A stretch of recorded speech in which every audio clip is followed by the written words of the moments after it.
আসসালামু আলাইকুম রহমতুল্লাহ। বন্ধুরা, আশা করি সকলে ভালো আছেন। আজকে আমি চলে আসছি ক্ষেত নিড়াইতে। এই হাত নাল দিয়ে ক্ষেত নিড়াচ্ছি। এটাকে আপনাদের গ্রামে কি বলে জানি না, আমাদের গ্রামে কি বলে এটাকে? বেদা। বেদা। এটাকে বলে বেদা। তার দাঁত থাকে। আর আমি এই বেদা দিয়ে এগুলো ক্ষেতটা আগলা করতেছি, আর মুনি এদিকে পরিষ্কার করতেছে ঘাসগুলা। তাহলে এই একটা বেড প্রস্তুত হয়ে যাবে। এটা বেড প্রস্তুত হওয়ার পরে তাহলে আমরা এটার মধ্যে বিচি ফেলাতে পারবো। আর এই পর্যন্ত আমরা কি কি কাজ করছি সেটা আমি আপনাদেরকে দেখাই। না একটু এদিকে আসেন, দেখাচ্ছি।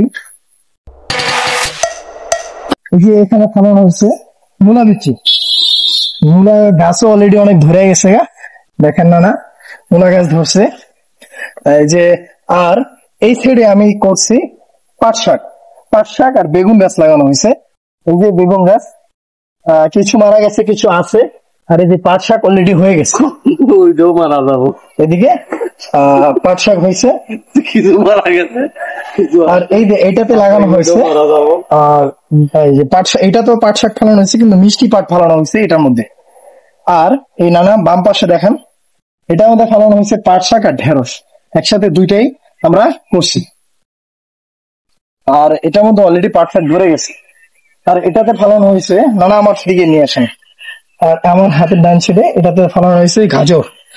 এতক্ষণ দেখেছি পাট শাক, মূলা শাক, আর এটার মধ্যে ফেলানো হয়েছে গাজর। আর এটার মধ্যে ফেলানো হয়েছে ডাটা। এই বেডটার মধ্যে ডাটা ফেলানো হয়েছে। আপাতত 1 2 3 4 5 6 এই 6টা বেডে আমরা কাজ করছি। সেটা আমি আপনাদের সাথে আজকে শেয়ার করলাম। আশা করি সকলে ভালো থাকবেন। আজকের জন্য এখানেই। সকালে ভালো থাকবেন। আর আমার নিত্য নতুন ভিডিও পাওয়ার জন্য সবাই আমার আইডিটা শেয়ার করে দিবেন, আর চ্যানেলটা সাবস্ক্রাইব করে দিবেন। আশা করি সকলে ভালো থাকবেন। আসসালামু আলাইকুম ওয়া রাহমাতুল্লাহ।